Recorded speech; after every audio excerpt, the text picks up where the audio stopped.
السلام علیکم۔ مختصر سکوت کے بعد کاظم نے ارسون دوبارہ سلطان نور الدین زنگی سے مخاطب ہوئے۔ سلطان محترم، اس خون رنگ اور المناک واقعے کی باقی تفصیلات اس طرح ہیں کہ شہر یروشلم کا محاصرہ کرنے کے بعد صلیبی فوج کے سالار نے اپنے ایک قاصد کو یہ پیغام دے کر افتخار الدولہ کے پاس بھیجا کہ اگر تم لوگ جنگ کیے بغیر ہتھیار ڈال دو تو ہم تمہیں مکمل امان بخشیں گے۔ عیسائی قاصد کے لہجے سے اس قدر غرور و تکبر جھلک رہا تھا کہ جیسے وہ اہل ایمان کی تقدیروں کا مالک ہے۔ تین خداؤں کے ماننے والوں کو معلوم ہونا چاہیے کہ ہم خدائے واحد پر ایمان رکھتے ہیں۔ حاکم یروشلم کے لہجے سے غرور و تکبر کے بجائے جلال ایمانی کا اظہار ہو رہا تھا۔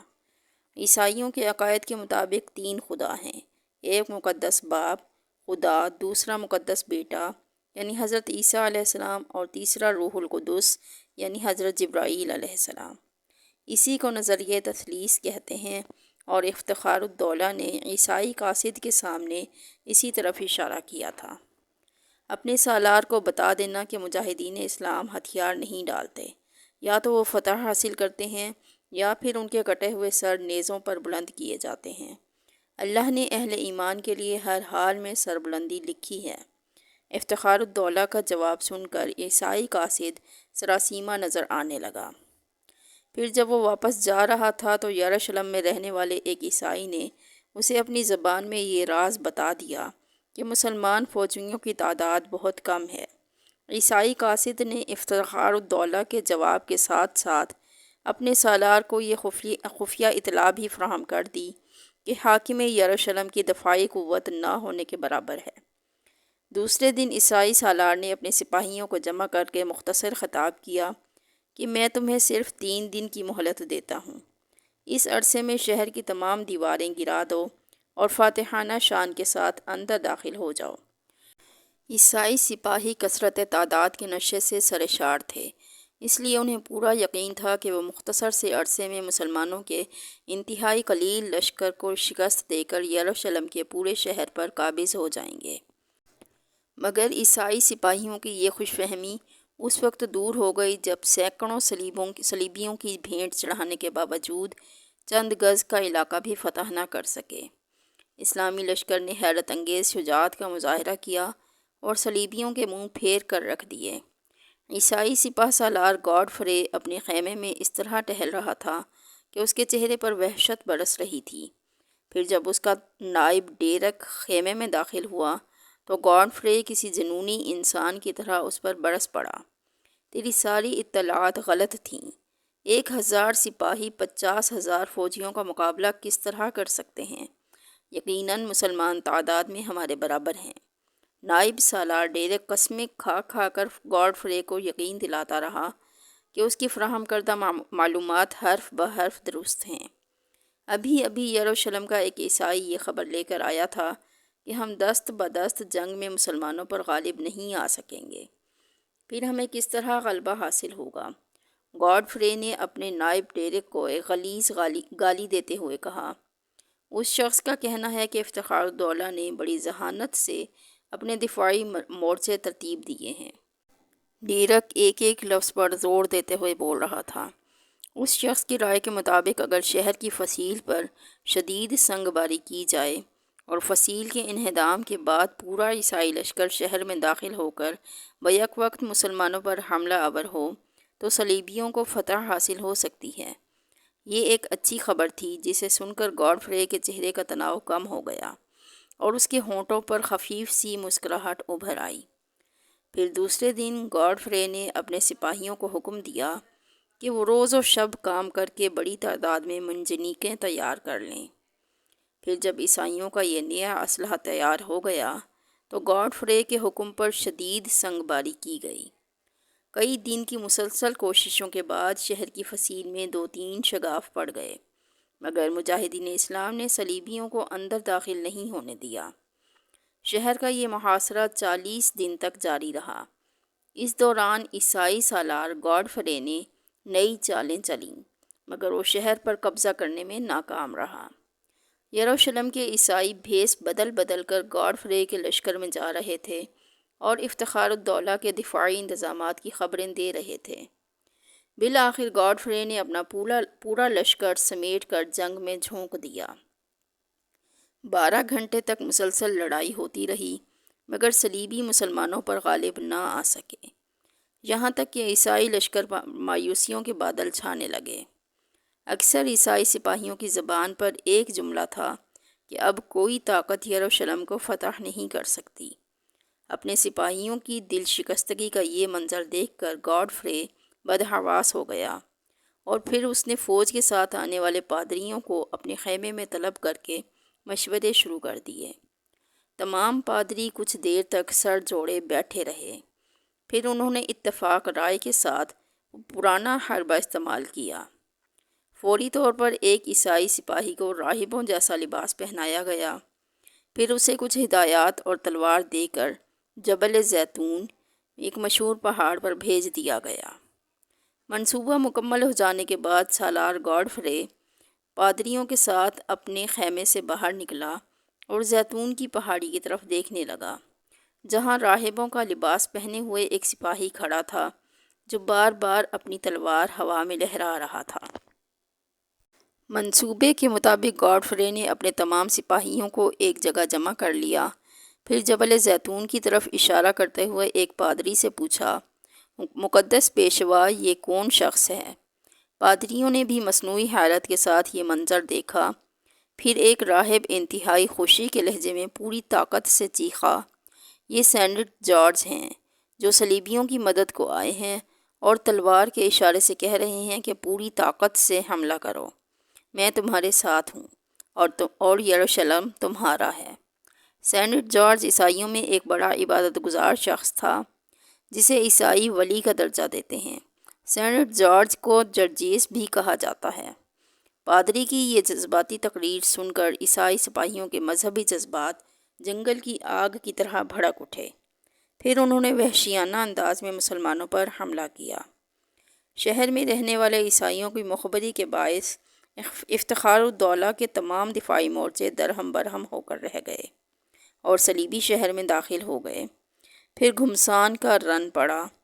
اہل ایمان اتنی بے جگری سے لڑے کہ شجاعت کی نئی تاریخ رقم کر دی، مگر وہ 50,000 سپاہیوں کے نرغے میں اس طرح گر گئے تھے کہ ایک ایک کر کے تمام مجاہدین اسلام شہید ہو گئے۔ پھر جب یہ خون کا سیلاب تھم گیا تو افتخار الدولہ کی تلاش شروع ہوئی۔ وہ مرد شہید عیسائی سپاہیوں کو اس حالت میں ملا کہ اس کا پورا جسم زخموں سے چھلنی تھا، مگر شہادت کے بعد بھی افتخار الدولہ کے ہاتھ میں تلوار تھی اور ہونٹوں پر ایک آسودہ مسکراہٹ۔ ان مجاہدین اسلام کی شہادت کے بعد سپاہیانہ جنگ ختم ہوئی تھی، مگر عیسائی سالار گاڈفرے نے بے دست و پا مسلمان شہریوں کے خلاف دوسری جنگ شروع کر دی تھی، ایک ایسی جنگ کہ تاریخ عالم میں شاید ہی اس کی کوئی دوسری مثال ملتی ہو۔ گاڈفرے نے افتخار الدولہ کی لاش کو اپنے گھوڑے کی ٹاپوں سے روند ڈالا، پھر صلیبی لشکر درندوں کی طرح شہری آبادی پر ٹوٹ پڑا۔ 70,000 مسلمان قتل کیے گئے۔ مقتولین میں کچھ یہودی بھی شامل تھے۔ نہ بوڑھوں کو امان ملی، نہ عورتیں اور بچے محفوظ رہے۔ پورا شہر ماتم کدہ بنا ہوا تھا۔ مقدس سرزمین کا گوشہ گوشہ مقتل میں تبدیل ہو گیا تھا۔ قتل و غارت کا یہ منظر بیان کرتے وقت قاضی ابن ارسطون کی آنکھوں سے آنسو جاری تھے اور شدت غم سے ان کی آواز لرز رہی تھی۔ سلطان نور الدین زنگی بھی آپ دیدہ ہو گئے تھے۔ کم و بیش تمام درباریوں کی یہی کیفیت تھی، مگر کچھ درباری ایسے بھی تھے جن کے چہروں پر نفرت و غضب کی تیز آگ روشن تھی۔ اگر ان کا بس چلتا تو وہ گاڈفرے کا انتقام جوسلن ثانی سے لیتے اور سر دربار اس کے جسم کو ٹکڑوں میں تبدیل کر کے اپنے سینوں میں بھڑکتی ہوئی آگ کو ٹھنڈا کرتے۔ قاضی ابن ارسطون نے بڑی مشکل سے اپنے اعصاب پر قابو پایا اور سلطان نور الدین زنگی کو مخاطب کرتے ہوئے کہا، سلطان محترم، میں اس واقعے کا آخری منظر بیان کر دوں تاکہ اہل ایمان عبرت حاصل کر سکیں اور اس خونی داستان کو ہمیشہ اپنے ذہنوں میں محفوظ رکھیں۔ صلیبی لشکر کی وحشت و سفاکی کا یہ عالم تھا کہ یروشلم کی تمام عبادت گاہوں اور گلی کوچوں میں مسلمانوں کی لاشوں کے انبار لگ گئے تھے۔ حضرت عیسیٰ علیہ السلام کے مزار مبارک کے سوا بیت المقدس میں ایسا کوئی گوشہ موجود نہیں تھا جو مسلمانوں کے خون سے تر نہ ہو۔ اس قتل و غارت کے بعد مسجد عمر رضی اللہ عنہ کو جی بھر کے لوٹا گیا۔ اس کا سارا قیمتی آرائشی سامان 6 بڑی بڑی گاڑیوں میں بھر کر لے جایا گیا۔ یہ کہہ کر قاضی ابن ارسون نے جوسلن ثانی کی طرف اشارہ کیا، یہ شخص جو آج آپ کے سامنے زنجیریں پہنے کھڑا ہے اور اسلام کی شان میں قصیدے پڑھ کر اپنی زندگی کی بھیک مانگ رہا ہے، اسی خون آشام گاڈ فرے کا پرجوش ہمنوا اور معتقد خاص ہے۔ یہ کہہ کر قاضی ابن ارسون اپنی نشست پر بیٹھ گئے۔ سلطان نور الدین زنگی نے صلیبیوں کے مظالم کی لرزہ خیز تاریخ سن کر جوسلن ثانی کی قسمت کا فیصلہ کر دیا۔ تھوڑی ہی دیر بعد ایک دراز قامت جلاد اپنے ہاتھ میں لوہے کی ایک تپتی ہوئی سرخ سلاخ لے کر داخل ہوا۔ کئی سپاہیوں نے مضبوطی سے جوسلن ثانی کے دونوں بازو پکڑے اور پھر جلاد نے اس کی آنکھوں میں سرخ سلاخ پھیر دی۔ چند لمحوں تک جوسلن ثانی کی دردناک چیخوں سے پورا دربار گونجتا رہا، پھر بے ہوش ہو کر فرش پر گر پڑا۔ اس کے بعد اسے حلب کے قید خانے میں ڈال دیا گیا، جہاں وہ دیواروں سے سر ٹکرا ٹکرا کر اپنی بد نصیبی کا ماتم کرتا رہتا تھا۔ اس وقت حاضرین دربار میں 10 سالہ یوسف یعنی صلاح الدین ایوبی بھی شامل تھا۔ اس نے اپنے استاد قاضی ابن ارسون کی زبانی صلیبی جنگوں اور عیسائیوں کے مظالم کی تاریخ پوری توجہ کے ساتھ سنی تھی۔ صلاح الدین ایوبی بڑی پابندی کے ساتھ قاضی ابن ارسون کے درس میں شریک ہوتا تھا، نتیجتاً اس کا شوق مطالعہ بڑھتا ہی جا رہا تھا۔ باپ نجم الدین ایوب اور چچا اسد الدین شیر کوہ اسے بار بار ٹوکتے تھے، تم اول و آخر ایک مجاہد خاندان کے فرزند ہو، پھر یہ کیسی عجیب بات ہے کہ تمہیں شمشیر و سینہ اور شاہ سواری سے کوئی رغبت نہیں، آخر تمہیں ان کتابوں میں کیا نظر آتا ہے؟ یوسف بڑے ادب کے ساتھ جواب دیتا، کتابیں میری دوست ہیں، میدان جنگ سے مجھے وحشت ہوتی ہے اور کتب خانے کے ایک گوشے میں سکون ملتا ہے۔ بیٹے کا جواب سن کر باپ کو شدید مایوسی ہوئی اور نجم الدین ایوب نے انتہائی تلخ لہجے میں صلاح الدین کو مخاطب کرتے ہوئے کہا، اس کا مطلب ہے کہ تم فطرتاً ایک بزدل بچے ہو۔ نہیں بابا محترم، صلاح الدین کا لہجہ انتہائی مؤدبانہ تھا، مگر اس سے استقامت اور خود اعتمادی جھلک رہی تھی۔ مجھے موت سے ڈر نہیں لگتا، مگر میں انسانی خون بہتا ہوا نہیں دیکھ سکتا۔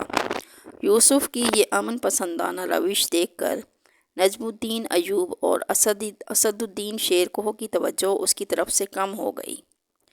پھر وہ دونوں یوسف کے بڑے بھائی توران شاہ کو فوجی تربیت دینے لگے۔ نجم الدین ایوب اور اسد الدین شیر کوہ کا خیال تھا کہ یوسف کی شکل میں ان کا ایک بازو کمزور ہو گیا ہے۔ وقت اپنی مقررہ رفتار سے گزرتا رہا، یہاں تک کہ یوسف 16 سال کا ہو گیا۔ اس کے خد و خال دلکش تھے، مگر جسم میں سپاہیانہ جھلک نظر نہیں آتی تھی۔ مذہبی تعلیم کے ساتھ صلاح الدین کو شعر و شاعری سے بھی بہت زیادہ دلچسپی تھی، اس لیے اس کا طرز گفتگو نرم و شیریں اور بڑی حد تک شاعرانہ تھا۔ وہ مناظروں کی مجلسوں میں بڑے ذوق و شوق کے ساتھ شریک ہوتا اور علماء کی منطقی بحث سن کر لطف حاصل کرتا۔ پھر ایک دن عجیب واقعہ پیش آیا جس نے یوسف کی تمام عادتوں کو یکسر بدل دیا۔ ایک دن یوسف اپنے استاد گرامی قاضی ابن ارسون کی خدمت میں حاضر تھا کہ سلطان نور الدین زنگی قاضی صاحب سے ملنے ان کی درسگاہ تشریف لائے۔ صلاح الدین کی ظاہری شخصیت نے سلطان موصوف کو بہت زیادہ متاثر کیا۔ شام کے حکمران کے ذہن میں بار بار ایک ہی خیال ابھرتا تھا کہ یہ کوئی غیر معمولی جوان ہے۔ پھر جب سلطان کو یہ معلوم ہوا کہ دلکش شخصیت کا مالک یہ جوان اس کے سپہ سالار نجم الدین ایوب کا بیٹا ہے تو اس کا تأثر گہرا ہو گیا۔ پھر جب سلطان نور الدین زنگی قاضی ابن ارسون سے امور مملکت پر طویل گفتگو کر کے رخصت ہونے لگے تو انہوں نے یوسف کو مخاطب کرتے ہوئے کہا، تم پابندی کے ساتھ ہمارے دربار میں حاضری دیا کرو۔ نجم الدین ایوب کے گھر میں یہ خبر بڑی مسرت کے ساتھ سنی گئی کہ اس کے چھوٹے بیٹے یوسف کو سلطان نور الدین زنگی نے اپنے دربار میں حاضر ہونے کا حکم دیا ہے۔ قدرت یہ موقع کسی کسی خوش نصیب کو دیتی ہے کہ خود حاکم وقت اسے طلب کرے، ورنہ بہت سے لوگ تو اسی حسرت میں مر جاتے ہیں کہ وہ حکمران کے دروازے تک ہی پہنچ جائیں۔ نجم الدین ایوب نے 16 سالہ یوسف کو نصیحت کرتے ہوئے کہا، قسمت نے تمہیں ایک سنہری موقع فراہم کر دیا ہے، اب یہ تم پر منحصر ہے کہ تم اس سے کس قدر فائدہ اٹھاتے ہو۔ یوسف نے حیرت سے باپ کی طرف دیکھا۔ فائدہ اٹھانے سے آپ کی کیا مراد ہے بابا محترم؟ یہی کہ حاکم کے مزاج کو پہچان اور ہر وقت اس کی خوشنودی حاصل کرنے کی کوششوں میں لگے رہو، تاکہ ایک دن بڑے منصب پر پہنچو اور بڑے جاگیردار بن جاؤ۔ بابا محترم، مجھے یہ دربارداری کی رسمیں اور مصاحبت کے یہ انداز پسند نہیں ہیں۔ صلاح الدین نے انتہائی باوقار لہجے میں جواب دیا، میں علماء کی مجلسوں اور کتب خانوں کے پرسکون ماحول کا دلدادے ہوں۔ بیٹے کا جواب سن کر نجم الدین حیرت زدہ رہ گیا، تو پھر کیا تم سلطان کے دربار میں حاضری نہیں دو گے؟ میں دربار میں حاضری دوں گا، مگر اس لالچ میں نہیں کہ مجھے بڑے عہدے و منصب اور جاگیردیں حاصل ہو جائیں۔ یوسف کے لہجے سے عالمانہ شان جھلک رہی تھی کہ آخر وہ قاضی ابن ارسون جیسے عالم کا ممتاز ترین شاگرد تھا۔ میں صرف اس لیے دربار میں جاؤں گا کہ سلطان عماد الدین زنگی مرحوم کے ہمارے گھرانے پر بڑے احسانات ہیں۔ یہ کہہ کر یوسف یعنی صلاح الدین چلا گیا۔ بیٹے کے اس جواب نے نجم الدین ایوب کو مزید حیرت میں مبتلا کر دیا۔ آپ کیا سوچ رہے ہیں؟ ست الملک خاتون نے شوہر کو خیالات میں گم پا کر پوچھا۔ تم نے اپنے بیٹے کا جواب سنا؟ نجم الدین ایوب کے لہجے سے ہلکی سی تلخی جھلک رہی تھی۔ میں تو بہت خوش ہوئی، اس لیے کہ مجھے اپنے بیٹے سے اسی جواب کی امید تھی۔ بیوی کے لہجے سے انتہائی مسرت کا اظہار ہو رہا تھا۔ آپ نے یوسف کی شدت احساس دیکھی اور اس کے جذبہ غیرت کا اندازہ کیا ہے۔ اگرچہ وہ اس وقت بہت کم سن تھا، لیکن اسے ابھی تک سلطان مرحوم کے احسانات یاد ہیں۔ میں اس بات سے کب انکار کر رہا ہوں۔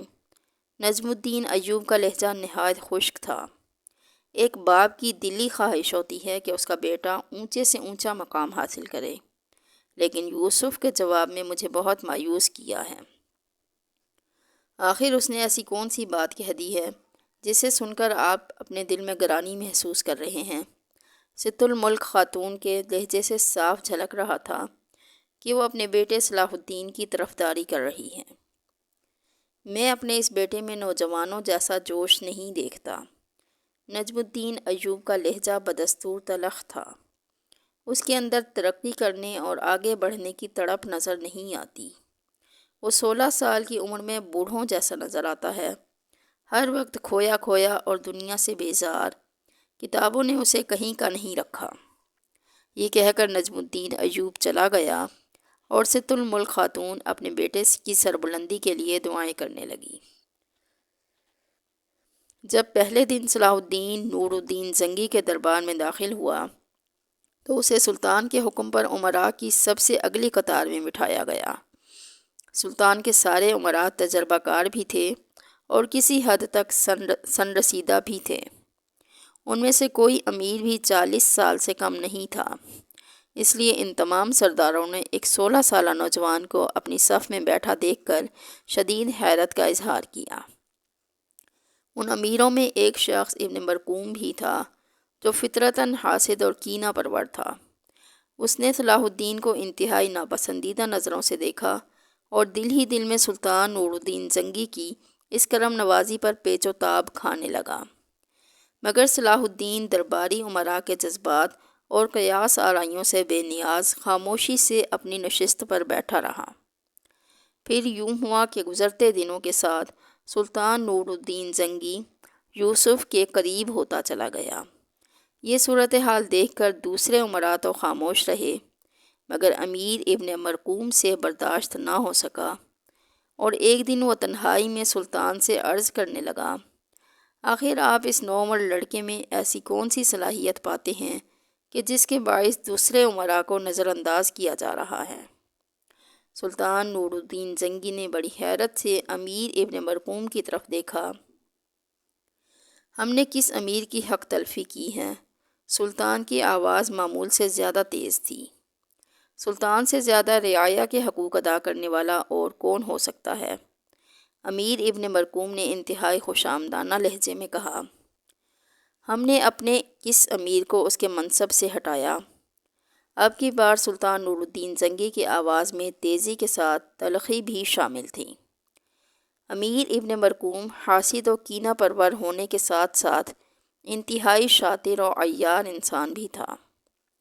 اس نے فوراً ہی سلطان کے بگڑے ہوئے تیوروں کا اندازہ کر لیا، اس لیے لہجہ بدل کے بولا، سلطان محترم سے زیادہ اپنے امراء پر بارش کرم کرنے والا اور کون ہوگا؟ پھر وہ کون لوگ ہیں جو ہماری بے توجہی کی شکایت کر رہے ہیں؟ سلطان نور الدین زنگی کے لہجے سے ناگواری کا رنگ جھلک رہا تھا۔ وہ لوگ سامنے کیوں نہیں آتے؟ کیا انہوں نے تمہیں اپنا سفیر بنا کر بھیجا ہے؟ سلطان کی آواز مزید تلخ ہو گئی تھی۔ امیر ابن مرقوم گھبرا گیا، مگر اس کے عیار ذہن نے فوراً ہی نئی کروٹ لی اور بگڑی ہوئی بات کو سنوارنے کی کوشش کی۔ وہ سلطان کے رعب و جلال سے ڈرتے ہیں، اس لیے سامنے بات کرنے کی ہمت نہیں کر پاتے۔ رہا یہ غلام تو وہ دل و جان سے سلطان ذیشان کے ہر فیصلے کو قبول کرتا ہے۔ بظاہر بات ختم ہو گئی تھی، مگر ابن مرقوم کے دل میں یوسف کی طرف سے گرہ پڑ گئی تھی۔ وہ اس خاموش طبع نوجوان کو اپنے لیے خطرہ سمجھ رہا تھا۔